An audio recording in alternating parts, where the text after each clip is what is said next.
Welcome into Jungle Tales, the Pirate Baseball Podcast. East Carolina goes 2-2 on the week.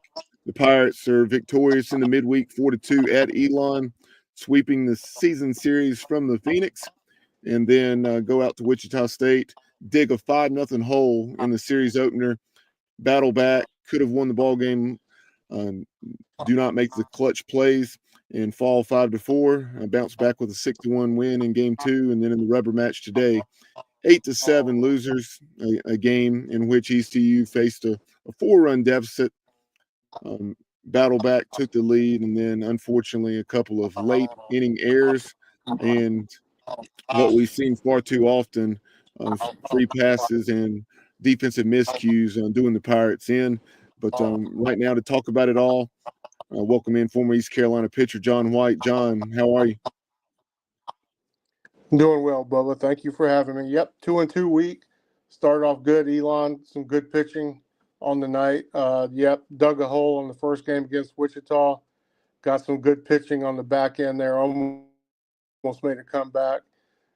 And then Norby lit it up on Saturday to hold down. Perfect game through almost 6 innings, and then on the weekend, the rubber game Sunday.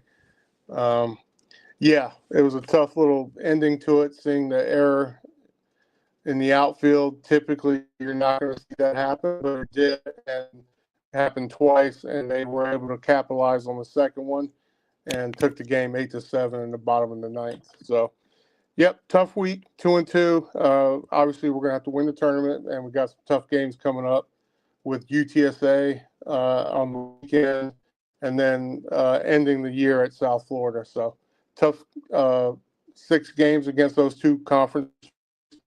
And in the standings conference, and then having to win the tournament. So that's what we're facing. That we're told into this. That's what's going to happen. This in every episode of This Week in Pirate Baseball is brought to you by PGXGloves.com. I appreciate Mark Minikazzi, former East Carolina third baseman, and his support of the show. PGXGloves.com. You can get golf gloves, baseball gloves, batting gloves rather, and then football gloves. They have an excellent selection, whether it's the GOAT batting gloves or receiver gloves that you see there on the screen. They have some with the clown design that are very popular. And then they, of course, have the purple and gold golf gloves that any Pirate fan would love. And then, if you're not already a follower of the show on social media, be it X or Instagram, do so at Jungle Tales Pod. And we would appreciate you chiming in throughout the show and with your thoughts on East Carolina baseball on Facebook or YouTube. And you can listen to the archive in podcast only form via Spotify. But as we take a look at the week, let's start off with that midweek win, 4-2 at Elon. The Pirates had defeated the Phoenix 7-5. 2 or 3 weeks prior, down at Clark LeClaire. I was there at Latham Park at Elon on Tuesday night, and we got another excellent start. He's certainly had his moments this year, and Tuesday was one of those for Brad Zayak. Yeah, and he's been doing pretty well. I know today's broadcast they mentioned that he's given up a run on his last 4 or 5 outings, but he's actually pitched pretty well in the last month of the season, and he continued to do that on the midweek game. Gave us 4 1/3 solid, 5 strikeouts, 1 earned run. Did have a unearned run in there, and then D'Lo came in and 2 2/3 had 5 Ks and zeros across the board. Other than that, and then we had Brad Pruitt come in and last 2 innings and get the save with 1 strikeout. So a good pitched ball game from start to finish. I know Lance got in there and walked 1 and was taken out, but other than that, it was a great pitch game.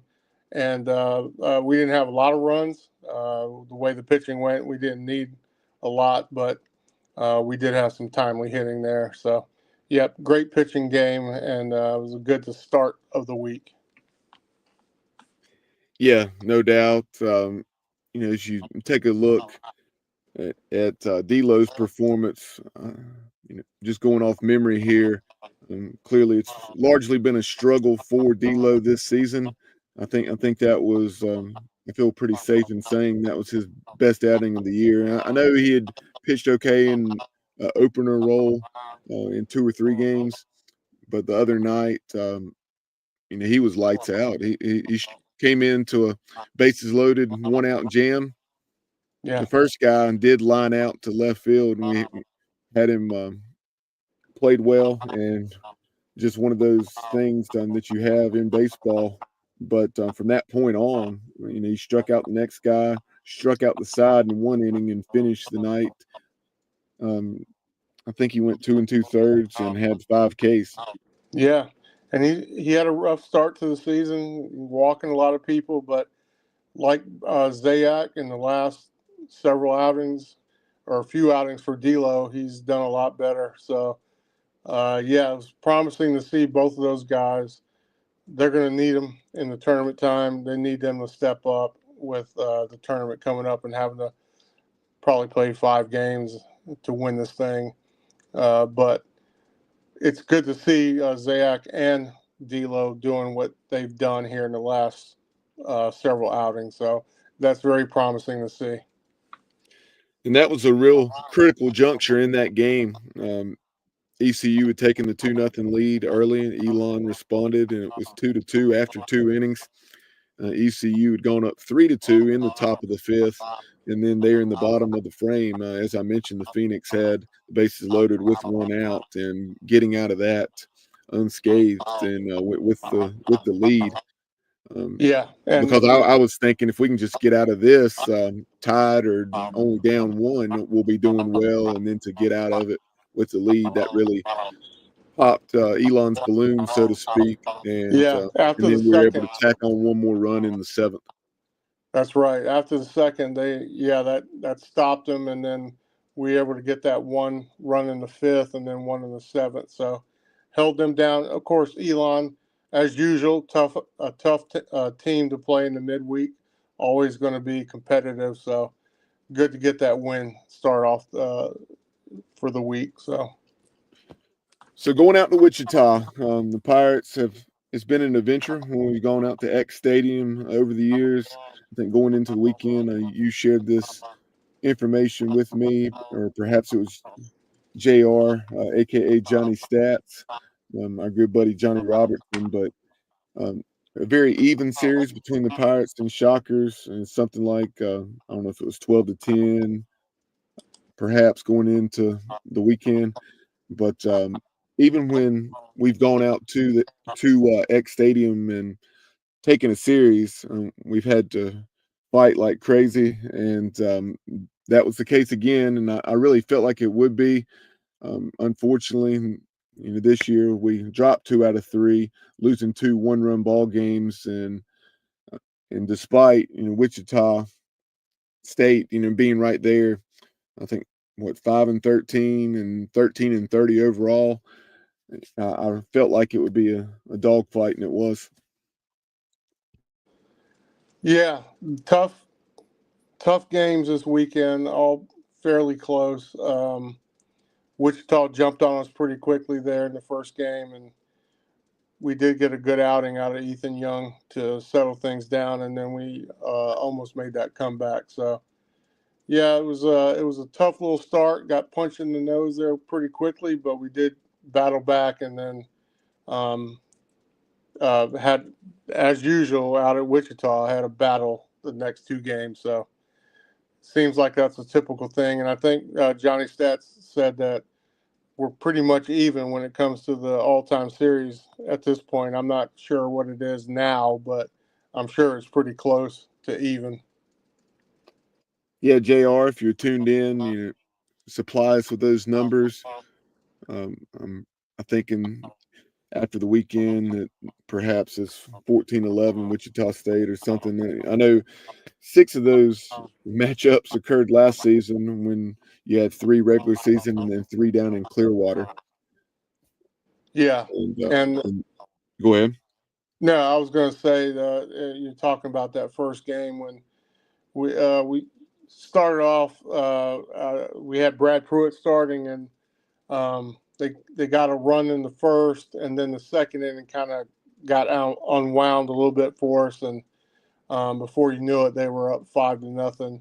But Ethan Young did come in, was able to settle things down, and then we tried to make a run there in the seventh inning. We just couldn't get that extra run in, but we did get 4 back and made it a game there at the end. But yeah, it was a tough start to the series, but it's Wichita State, and we're at Wichita State. And my only personal experience out there, we got beat. So I feel like every time I'm seeing these games out in Wichita, it's a battle that's going to happen, regardless of their record, because they've not played very well this year.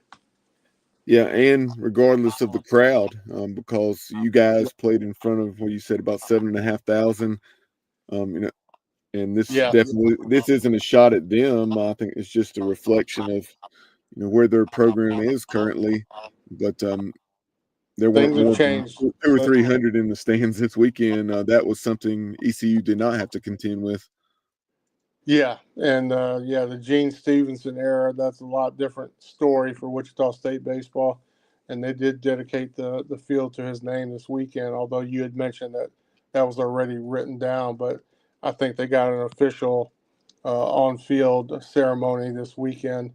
But yeah, that time frame was a lot different for Wichita State. The field was 7,000, 6,500, and it felt like 15,000 were out there at that time. So, yeah, it's no, not to take a punch at them, but it's a reflection of how the times have changed for them, and hopefully they can get back to that program they once were. And anyway, they've going back to us. They always seem to give us a little bit of trouble. So I'm not sure where that comes from, especially the way they played this year. But it is what it is. And last week for Brad Pruitt, it was the first inning where Tulane did all the damage or the bulk of the damage. I think 7 of those 9 runs, were with 2 outs. And this week it was the second inning that the majority of the action in the game, for Wichita State, it came in inning number 2, where they did a lot of damage with 2 outs, scoring 4 Yeah. runs, and then for ECU to get back in the game, the Pirates put up 4 runs in the 7th inning, and outside of that, there wasn't a ton of action in this one for Pruitt. So over his last 2 starts, just went a combined 2 1/3, and the Shockers 5 runs on 3 hits. I think all of which were singles actually, and then 4 walks. Yeah, and he got into a little bit of something going on there. 10 base on balls in a row. He was short hopping several pitches. Yep. Noticed a couple things, just from looking at the game on TV. May have been short arming a little bit, but something was going on there, and maybe he could have got the hook a little quicker. But regardless, Ethan came in when he did. We tried to get out of that inning to get to that second inning, and I don't blame Coach for doing that. But once it was established that Brad had lost it a little bit, he had to go with Ethan to try and get that game, and he settled it down. He threw 97 pitches that game, had 7 strikeouts, 5 in the third, gave up 2 hits, three base on balls. So he kept us in it. We just quite couldn't get back, and that's baseball. Sometimes you can't. The only unfortunate part of this was the fact that Ethan Young was now done for the weekend, and that's all about that particular subject. But you'd like to have Ethan a little bit more available, but it just wasn't the case this weekend. Yep, I think that was definitely a season high on pitches. Previously, it had been somewhere in the low to mid 80s for Ethan Young, and he gave us a chance, and that's all you could ask for.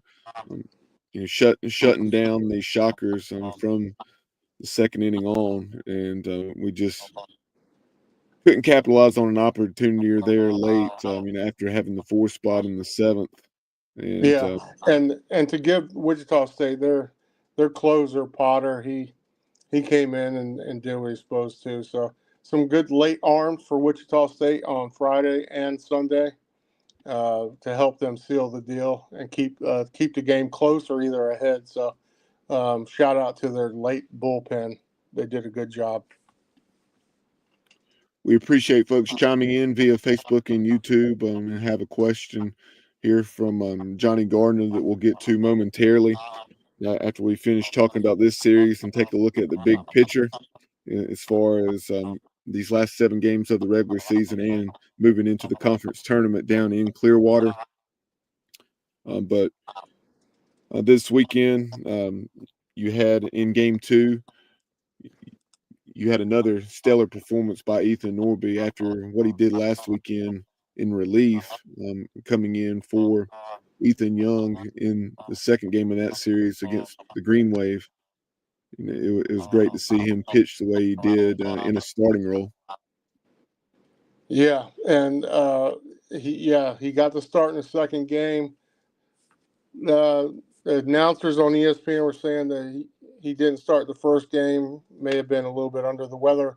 Whatever the case was, he did do his job in the second game. He gave us 7 2/3, 7 strikeouts.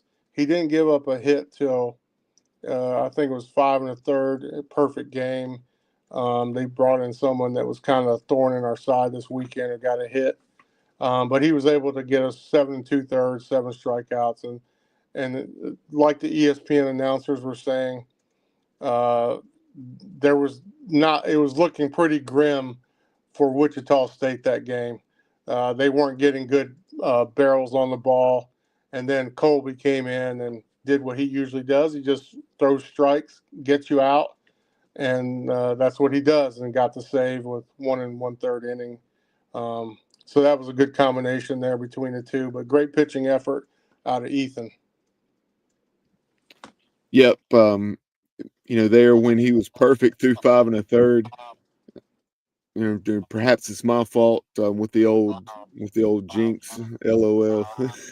As far as reaching out to Justin Butts, who was there at X Stadium, and I mentioned Jake Kuchmaner's performance, and then it wasn't probably but a batter or two later, and the guy doubled. So seems like it was right center. But I always wondered if that was if people talking about it online or text messaging was the same thing as being in the dugout when a guy has a perfect game where you don't go and mess with him at all. I always wondered if that was the same case. Obviously, we're kidding, but it was funny. It made for some. I held off. I was going to text you, but I said I'm going to hold off on this deal because this is a perfect game. I don't want to mess with it. I said, "Dang, I had to open my big mouth." But yeah, the stellar performance of Ethan Norby earned him PJX Gloves Pitcher of the Week honors for his second consecutive week. 7 1/3, 1 run on 3 hits, 7 strikeouts, 1 walk, 109 pitches, and yeah, this is what the Pirates obviously need more of. We were talking pre-show, off the air. You and I, as well as Johnny Robertson, just about how over the last 3 conference weekends, 6 of the Pirates' 9 starts have been for 2 2/3 or less. Yeah, and I think the last we mentioned the last one that was more than that was Brad Pruitt's first start of the season, and then since then he's kind of struggled on his 2 other starts. So yeah, we really needed this type of game, and it just shows you that Ethan he's stretched out, he understands his role, and he can pitch in different situations. He's used to coming in as a reliever from last year. This year he had to take on the role of number 1. I'm not sure if that was intended initially, but he took it on, did well.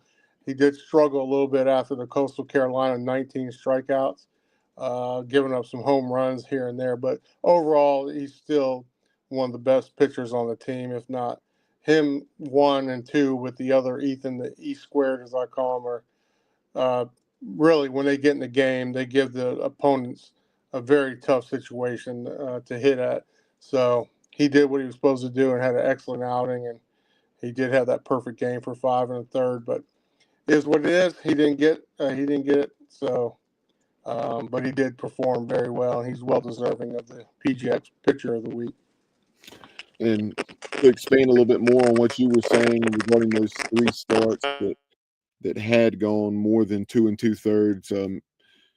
Obviously, the Ethan Norby one from Saturday against Wichita State, and then Brad Pruitt's start down at UAB, which was the only quality start we got that weekend. And then last weekend, you got a decent start, 4 innings from Sean Jenkins, and that's it. So that's something that really needs to change moving forward, obviously, and that's stating the obvious. But so moving forward into the series finale, we had discussed, would you see Jake Hunter and perhaps in a bit of an opener role? He had thrown, I believe it was 13 pitches in the Friday game. Would you see Jake or would you see Sean Jenkins, who's pitched well a couple times out of the pen, like the Charlotte game where he went 6 or 6 1/3, and it was Sean that got the ball, and it wasn't terrible. However, definitely not as good as he was last weekend, at least from a numbers standpoint. You were watching. So what did you think? I think he went 2 2/3. Yeah, he gave us 2 2/3. In the first inning, we had a couple plays, some weird plays. He kind of got out of that inning unscathed, but I think that we scored a run, so we went up 1-0. Then they came back in the third and had a double, and I believe when he got taken out, he had a double hit against him, and then he was a little bit careful on the next hitter. He had gotten 2 outs and was almost finishing the inning out, but he got 2 outs. Then he walked the next down 4 pitches. He was a little careful with him, but coach came and got him. I'm not saying he probably could have left him in, but who knows? He wasn't pitching the best we've ever seen him, that's for sure. But I think it was a little bit of an uneasy feeling on all 3 innings. They weren't really easy innings, and I think that kind of had coach on his nerves a little bit. Trying to gauge whether he had it or not, and he decided it was time to go with D'Lo at that point. I know we were discussing Jake Hunter was available if there was something going on, but he came in with D'Lo on that situation and got out, and then unfortunately in the 4th inning they came back and got those 3 runs. So yeah, it's kind of a tough thing to tell. It's all feel. It's one of those field deals at this point, and I have a feeling that coach was not feeling 100% with the way that he was pitching in the game, Sean. And it wasn't his most dominant performance. He had walked 2. He hadn't struck out anybody. So I could see where he was going to get a quicker hook than normal at that point. So it's not surprising totally that he got taken out after he walked the guy on 4 straight balls, had 2 on with 2 outs. Now, John, I don't know if our viewers and listeners right now are saying that your feedback is worse than usual, so Okay, you you want may me to try? try changing your location. I'm guessing that you're in your typical location, and seems as Yeah, though mine is let me try. terrible now. So, Yeah, let me try and rejoin uh, real quick. always great on a live show, but technology sometimes it is what it is. But let's go to some of these comments here, and Johnny Robertson talking about Colby Wallace and his performance in Saturday's game, earning the save, and then obviously he had the home run there in the top of the ninth that made it 6-1, and yeah, the Pirates already had a 4-run lead, but at the same time, that helped with the momentum, because the combination of Colby getting out of the jam there in the bottom of the eighth with that, really, really was a blow to the Shockers. But yeah, he said that was the second time that Colby had accomplished that this season, as far as a save and a home run in the same game. And then Craig Doucette, I appreciate Craig chiming in, saying basic mistakes that are not typical VCU baseball need to be cleaned up, um, such as the easy errors in the outfield late in Sunday's game, where the Pirates had a couple of misplays, by corner outfielders there, with the game tied late. One which were able to escape, and one that did us in there in the bottom of the ninth inning. John White will be back with us shortly. It seems as though the feedback has subsided on my end. Let's hope that continues. And then we had a question from Johnny Gardner for John White that we'll get to momentarily when John returns. Actually, John is back with us now. Hey, Bubba. Yeah, is it any better at this point? It is a little better, but still not as good as it usually is. Yeah. So so we'll just go with it at this point. Yeah, Johnny Gardner had a question for you, saying, with 7 games remaining in the season, that could still possibly sway the standings a considerable amount, and we'll run through all these scenarios here in a moment as we'll put up the league standings. But question for yeah. you is, do we have the arms and the firepower on offense to make a run down in Clearwater at the conference tournament? Yeah, and I've been a part of several baseball teams that at the point of the season where you feel like you didn't have as great a year as you thought you were going to have, or you're feeling a little bit down, and all of a sudden things start clicking. So I always say you never say never when it comes to a season. Um, yeah, the bats might not be what we used to in the past, but we have the arms to be able to withstand the tournament. It's just a matter of getting it done with no walks. But with Ethan Young and Ethan Norby, and if Brad Pruitt can pick it up, get back to his normal style, there's always a chance. But yeah, I feel you, Johnny. It's not the best of situations. It's you're going to have to win it, and that's the way it is. But I've been a part of a couple baseball teams that were kind of mediocre, and all of a sudden, the next thing you know, we're winning a lot of ball games and ending up in the postseason. Before we talk more about the big picture, taking a look at Sunday's game, um, you know, with today's game, we talked about the 6-2 deficit. Once again, big inning, that was largely created by some of our free passes and so forth. Um, it was one of those things that, just like Friday, I know we lost the game by 1 run, but just like Coach Godwin has mentioned a few times here recently, if you find a way to limit the damage to 2 or 3, as opposed to giving up a huge cooking number, it's a lot easier to overcome. Yeah, and today's game, you kind of got a taste of your own medicine. The Wichita State played ball that we're typically on the giving end of it, not the receiving end. Button, getting people over, speed. They scored a guy from first to home on a semi gap ball. They also had a play, same guy scored from second to home on a sacrifice fly. You don't see that every day. So they played with speed. They got people over, and they nipped away and got 8 runs, and we just couldn't. Well, the last run they got on an error, obviously, but We were in the game, could have won it, but unfortunate ending in the ninth with the missed ball in right field.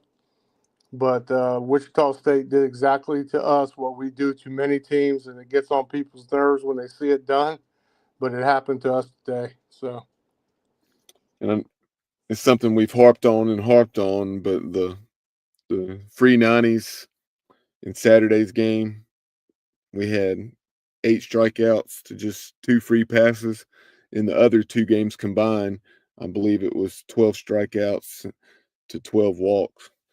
So there you go. Once again, in addition to the errors today, yeah, which were, I believe, our only 2 errors in the series. yep. And then we did have Brad come back and pitch for 2 innings. He did give up 4 hits and an earned run, but one of the bright spots was Zayak again. He came in 3 innings. He gave up an unearned run there, 2 hits, but he did have 3 strikeouts. So he's still looking good on the mound, and he looked a lot more confident. He got pumped up there with some Ks in 2 innings. Ended the innings with strikeouts, and he looked really good. So it's good to see Zayak really kind of coming into his own here at the end of the year. Yeah, that's obviously what we need. One of the things we need in order to have a chance at making a run down in Clearwater. Yes. Because even if you stay in the winners bracket, to win 4 consecutive games or those first 2 in your bracket, and then where you would have the opportunity to lose one on Saturday, uh, where Yeah. someone would have to beat you twice. Uh, but to win 4 games like is the case, you have to have a Brad Zayak and some other guys, D-Lo like Yeah. at Elon, and Yeah. And this goes back have a to lot more options. yeah, and this goes back to Johnny's question about can you make a run? Well, if you get your pitchers pitching like you expected them to, and D'Lo and Zayak have done better. So now you've added a couple more to the mix with a little bit more confidence. You got Jake, you got Ethan Young, Ethan Norby, and then Brad Pruitt, if he can get out of his little doldrums, whatever he's in, and then throw some other guys in there like Nick Moran and Ian as well, kind of shoring up there because we're going to need all these pitchers to get through this tournament. So it's a good sign seeing D'Lo and Zayak actually pitching better here in the last month or so. So that goes back to Johnny Gardner's question. Can we do it? Yeah, if the pitching starts stepping up like that, yes, we can. Wanted to talk about some of the offensive leaders this weekend. In Saturday's game, the Pirates had 15 hits, left 14 guys on base. So fortunately, there I was thinking late when I guess it was 5-1, and they had the tying run at the plate. I was like, man, I hope this leaving 14 guys on base doesn't come back to bite us. And fortunately, it did not. But leading the way, Braden Burris and Alex Boucher with 3 hits each, and then you had 4 other guys actually 3 other guys with multi-hit games: Dixon Williams, Colby Wallace, and Riley Johnson. Great to see Riley have another multi-hit game, including a double, and using that speed and to get that bloop double down the left field line. And then, for the series, Alex Boucher had multi-hit games in all 3, and he did not have a hit against Elon, but he did have a safety squeeze that scored, I believe it was our first run in that 4-2 victory. And as a result, Alex Boucher, the East Carolina shortstop, is our PGXGloves.com player of the week. 7 for 15, a home run, a double, 2 runs scored, 3 runs batted in. He reached base on a walk, and like I mentioned, had that safety squeeze against Elon early in the ball game. So congratulations to Alex Boucher on this week's PGXGloves.com player of the week.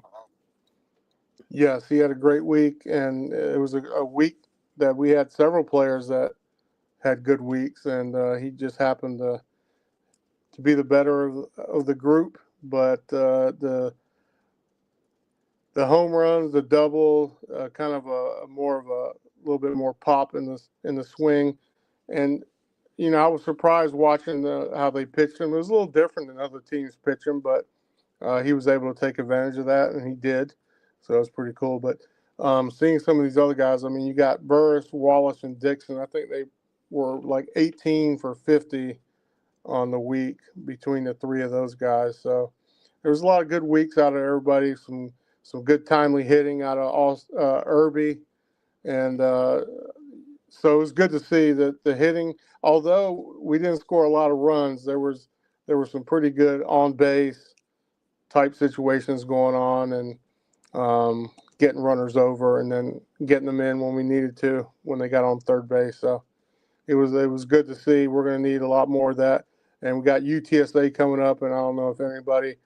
I'm sure some of us know, but they got a big offensive type team. So we're going to have to score some runs, and we're going to have to do it in some bunches here to keep up with them and stay ahead of them. So it'll be a fun weekend coming up. Yep. And that's a nice segue as we'll take a look at our American Athletic Conference scoreboard, um, what transpired around the league this weekend as we have 2 weekends remaining in the regular season. UTSA, they're running away with the thing, and they're they are 6 games up on a trio of teams there: FAU, Charlotte, and South Florida. The Roadrunners 18-3, a chance to, I think, set the conference record for 4 wins within the league. 37-10 overall, and that RPI is now up to 23. So they're looking to be in excellent shape and would really have to stumble down the stretch, which which appears extremely unlikely if they were not to get, or for them not to get in that large bid. They've won 9 out of their last 10, and 8 straight have Pat Hallmark's Roadrunners.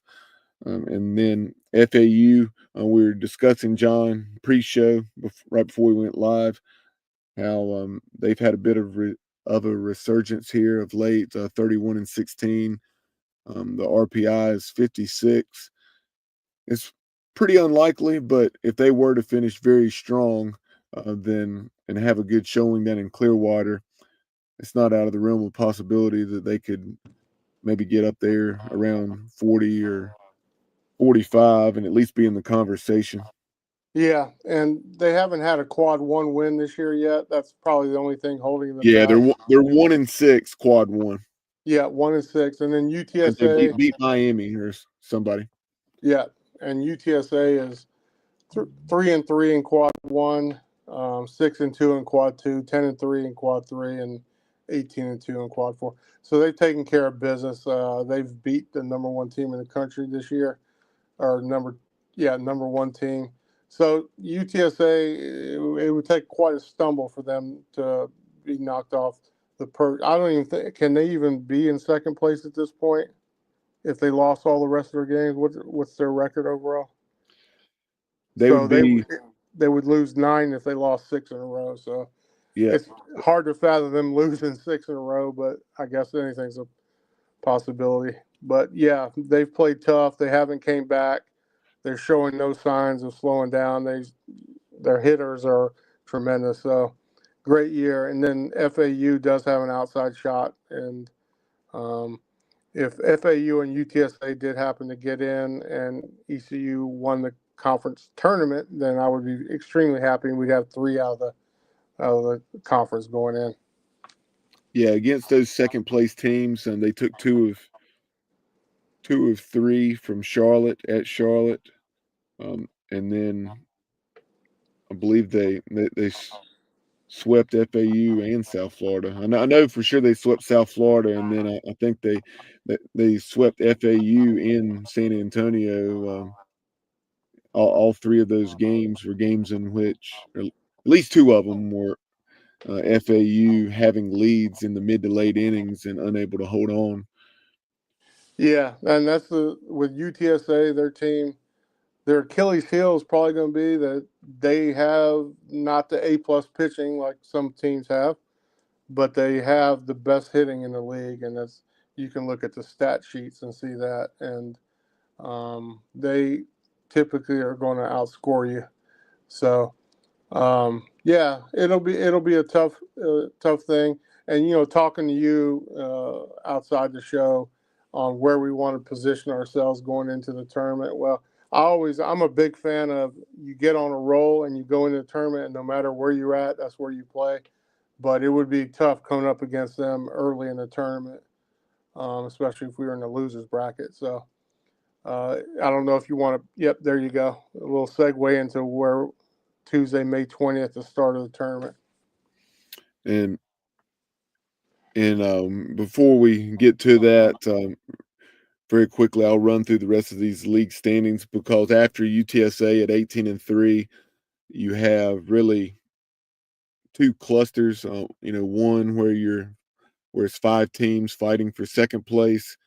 You have FAU, Charlotte, and South Florida at 12-9, and then Tulane and East Carolina at 11-10, and then you have 4 teams: Rice, UAB, Memphis, and Wichita State, doing everything they can to make sure that they're at the conference tournament because 2 teams get left out, and clearly Wichita State took a big step in that direction this weekend. Unfortunately for them, Memphis swept UAB, and with UAB getting swept, they fell into a 3-way tie, as you see there at the bottom of the league with the Tigers and the Shockers.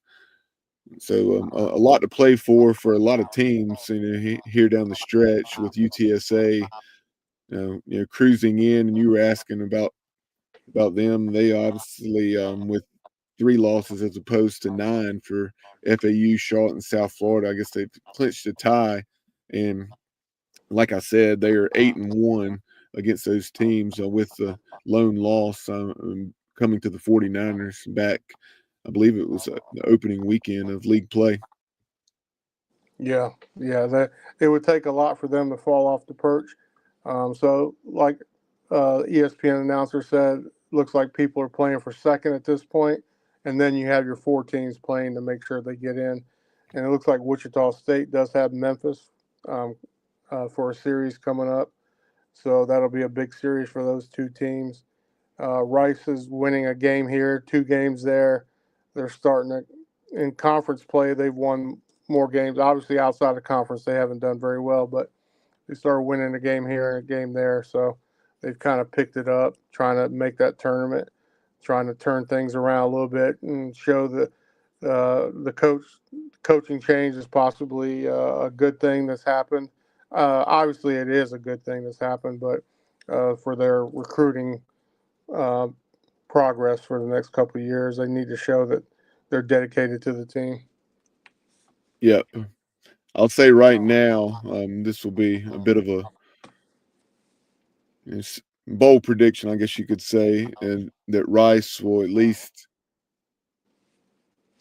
finish 500 or better in 2026. I think Yeah, with what I'm seeing from them, and I'm interested to see what David Pierce and staff do with that roster, um, and yep, how they attack the portal. And they've clearly got some talent there that wasn't being maximized, and also some youthful talent. yeah. But and And I think they we finished. saw how good their Friday and Saturday starters Oh were. yeah, they're pitching, and they do. I think they finished a year with UTSA on the last weekend, so that's going to be tough. But um, I believe that's what we mentioned. But yeah, their number 1 starter, yeah, he can go out. He's pitched over 120 pitches once, 130 another game. 1 hitter. He's tremendous. And then the number 2, obviously, yeah, they've got a good 1-2 punch there. So I agree with you. I think Rice is going to turn it around, be 500 team next year. Yep, and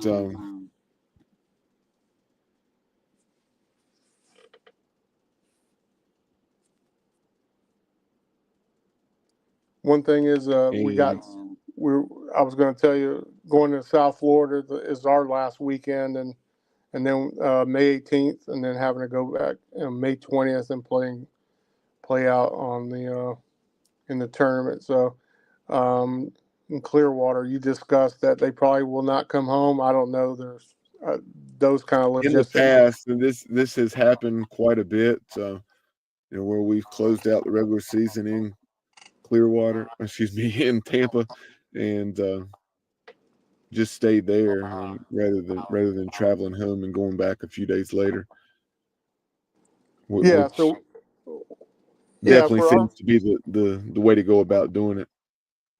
yeah, that's a quick turnaround for our fans. We UTSA in South Florida. We got 6 tough games coming up.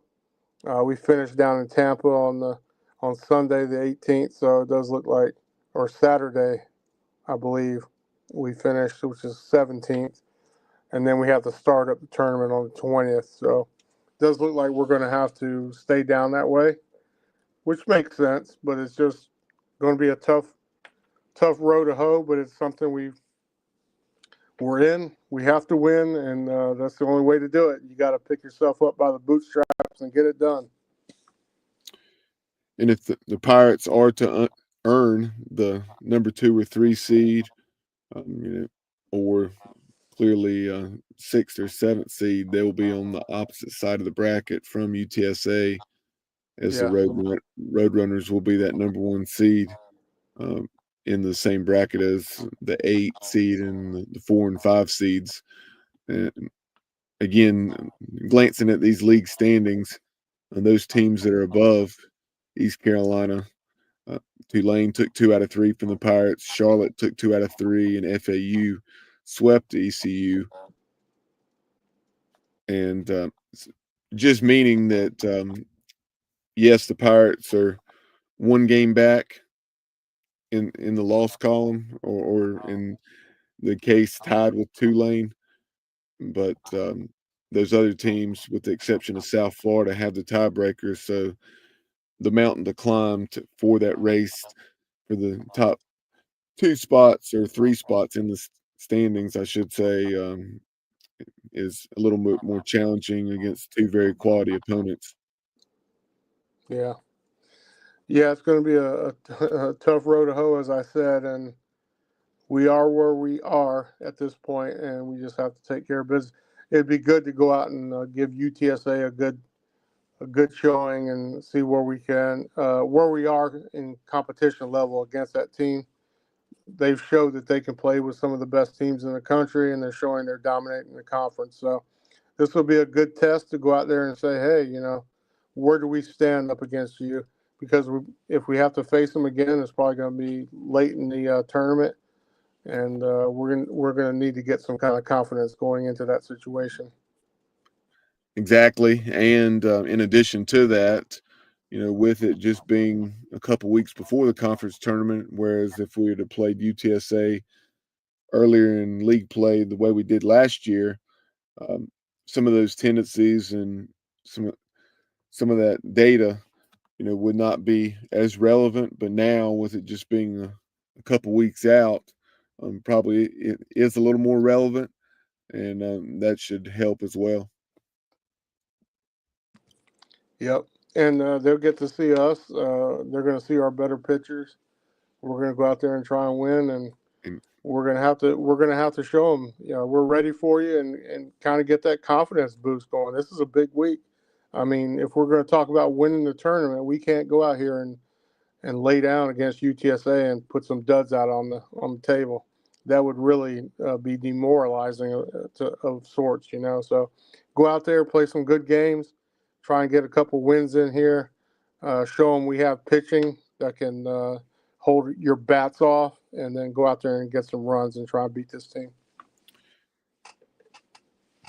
looking at the national landscape this weekend, what were some of the things that stood out to you, John? You had Arkansas and former Pirate lefty Zach Root striking out 11, and the Razorbacks sweeping Texas A&M, excuse me, Texas A&M, Texas, um, who had just lost 2 games within the league previously, and now they're 18-5, and Arkansas had had dropped a series or two here of late, so that was big for them to get back, and that really sent a statement around the nation.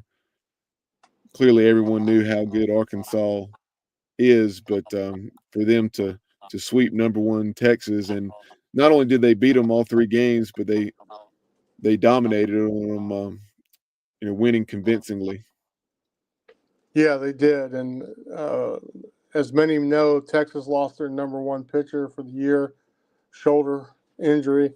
But they still have a great team. Don't get me wrong. But Arkansas went out and Zach had a great game, and he was a little bit he looks a little different than when he pitched at East Carolina. He's got the beard going on now, but he did have a great game. And Arkansas showing why they are a serious contender for the World Series championship this year.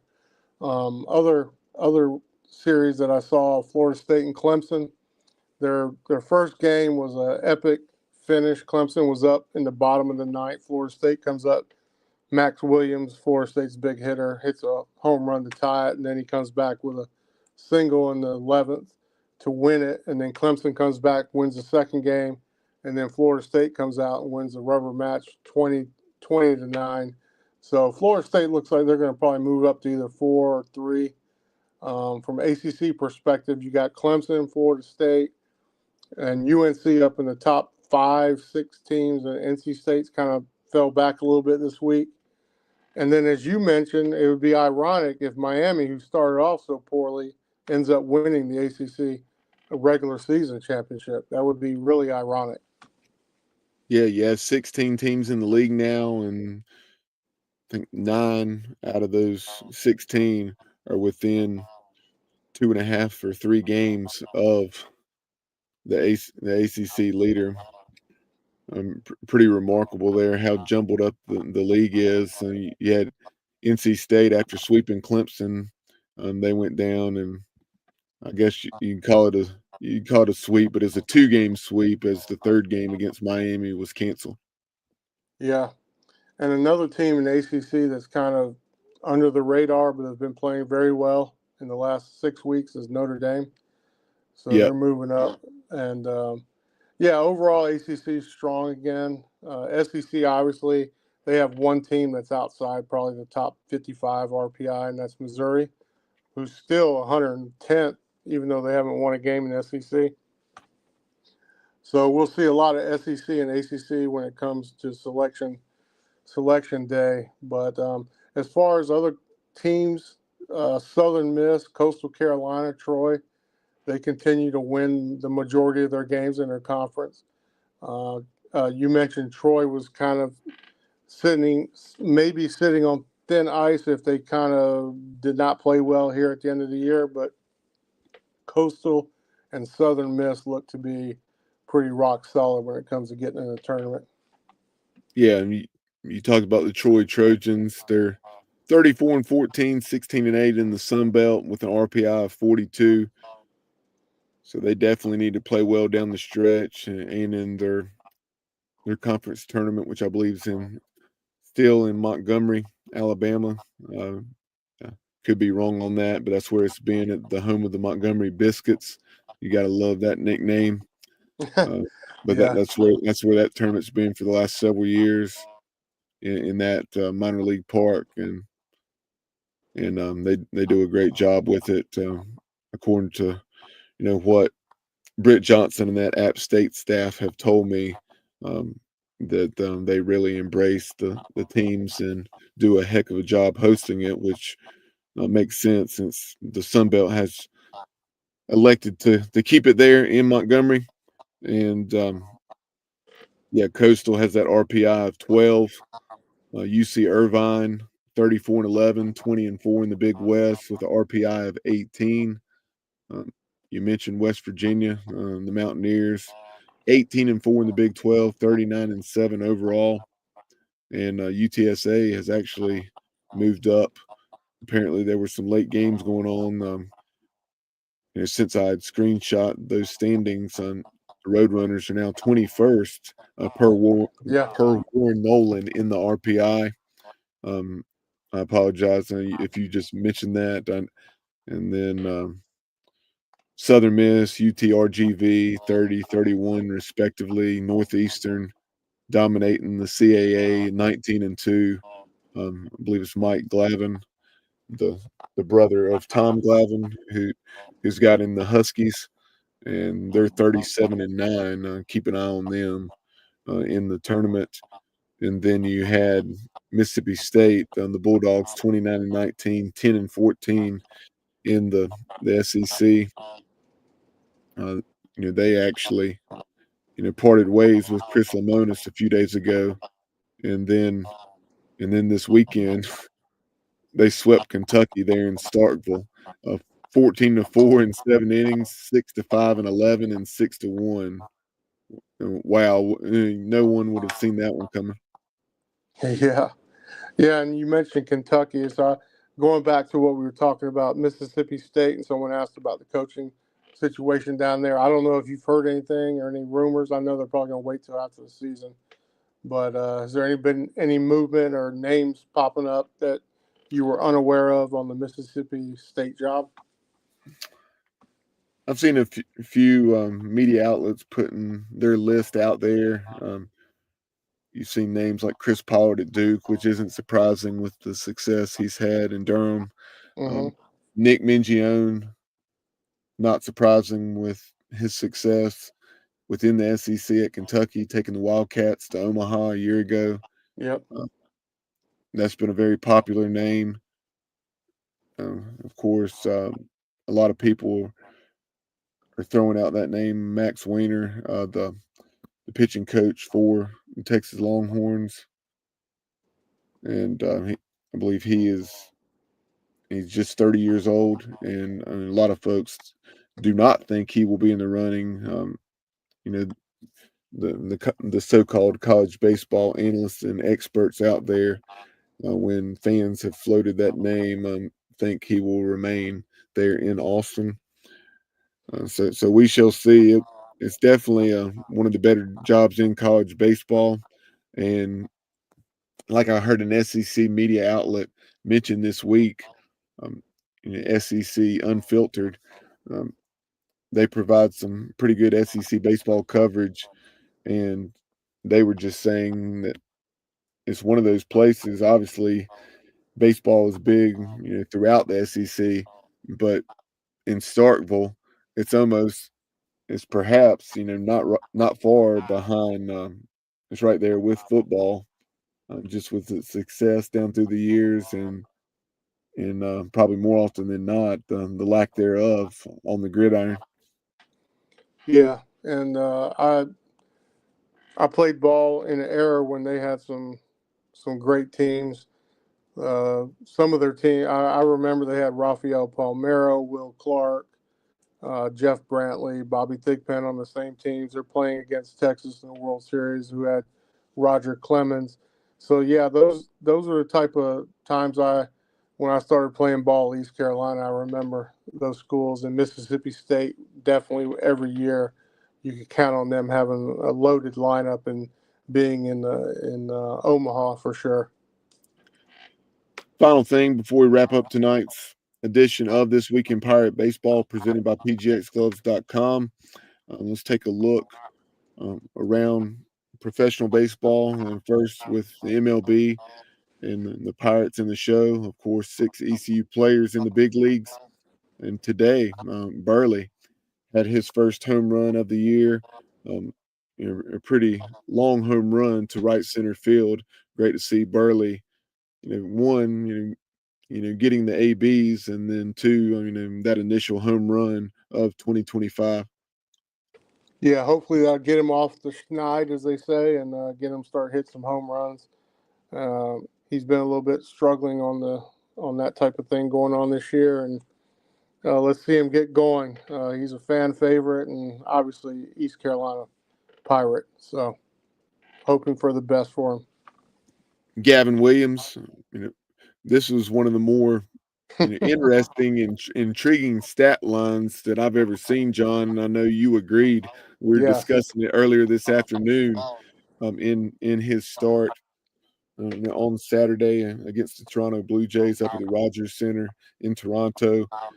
4 innings, 9 Ks. So he struck out 9 guys out of the 12 outs he recorded.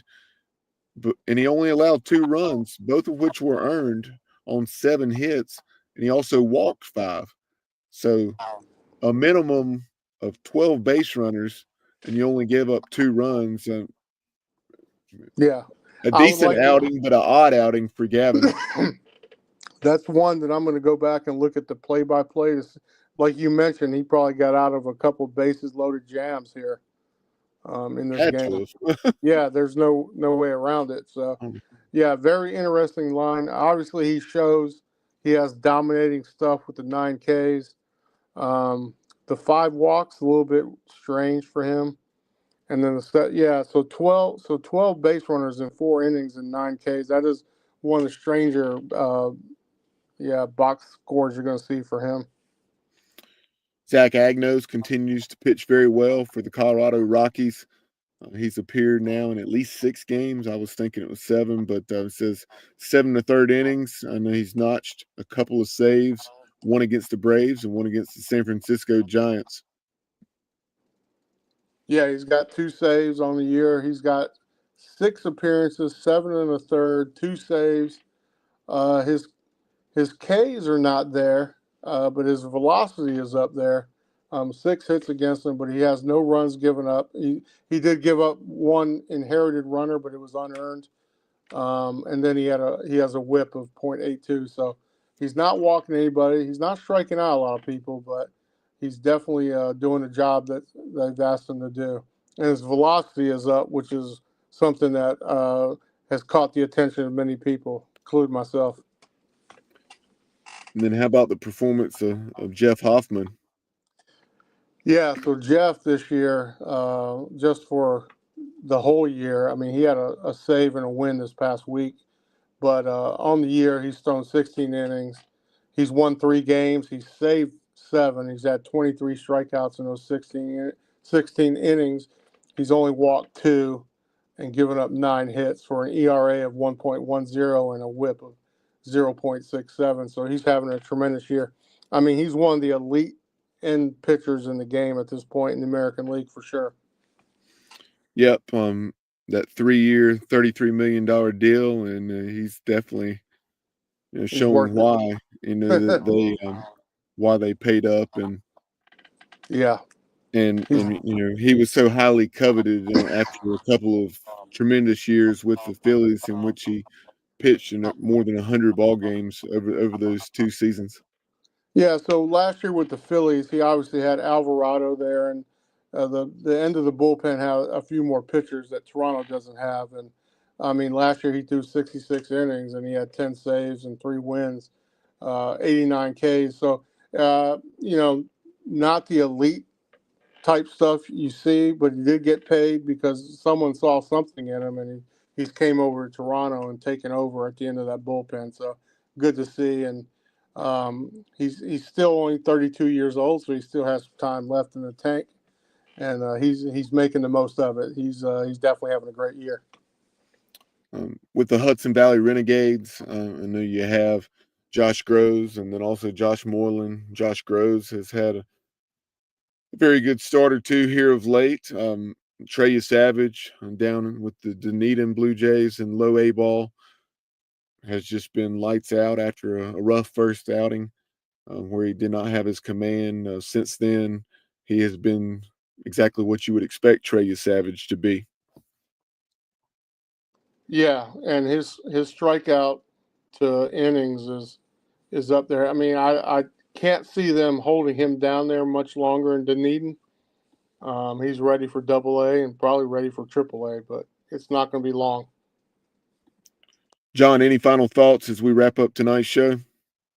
No, my big one is this is a big weekend to show UTSA something and to get some confidence in here. We need to go out there and stand firm against them, get a couple wins, and we definitely don't want to go into the tournament knowing they're the number 1 seed and we're going to have to roll through them and win the tournament if we show some duds this weekend. So this is a big weekend coming up, big weekend. So we need to go out there and get some good pitching like we've been getting, and the bats need to come alive. And let's see if we can go out there and show them that we're ready for the task when it comes tournament time. When we were taking a look ahead at the conference tournament down in Clearwater, I did fail to go to this comment from Johnny Robertson, and I want to do that very quickly. He says, in 3 of the last 4 seasons, the AAC tournament champion did not finish in the top of the standings. In 2021, South Florida was 6th. I think they ended up going to a super regional that year out in Austin, Texas against the Longhorns. In 2023, Tulane, of course, upset the Pirates in the championship game. And then Tulane repeated as conference tournament champions last year.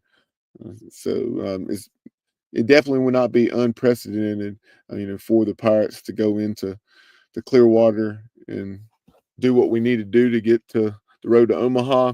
And you think back to that 2017 season, the last time East Carolina missed the tournament, it had a conference tournament run and fell to Houston in the championship game. We just got to get the pieces clicking and fitting together here over these last 7 games going into the tournament, and guys just have to step up when it matters and play with more consistency, which is something that has not happened this year.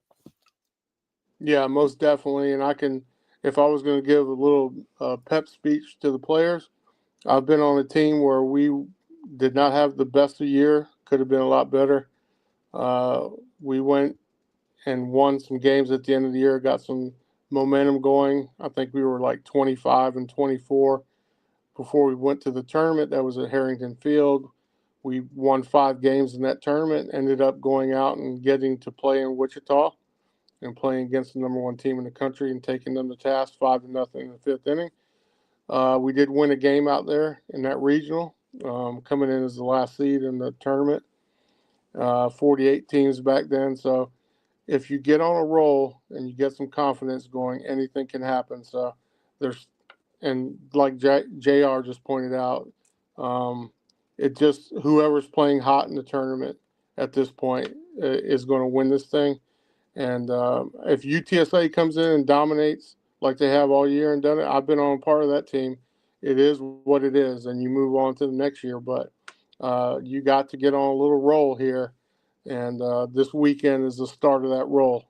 We need to go out and make a statement against UTSA this weekend and say we're coming for you in the tournament, and we're going to try and win that thing and get into the national tournament with you guys as well. So big deal. Yep, well said. And on that note, we will wrap up this week's edition of This Week in Pirate Baseball. Appreciate everyone tuning in, whether it's live on Facebook or YouTube or archives via Spotify or either of those platforms. Be sure to like, follow, comment, subscribe, all those things on whichever platform that you listen to the show. But appreciate everyone tuning in. And on X and IG, you can find us at Jungle Tales Pod. But for former East Carolina pitcher John White, I'm Bubba Rosenbaum. Again, you've been watching and listening to Jungle Tales and This Week in Pirate Baseball. We appreciate your listenership, and we'll talk to you soon. And as always, go Pirates.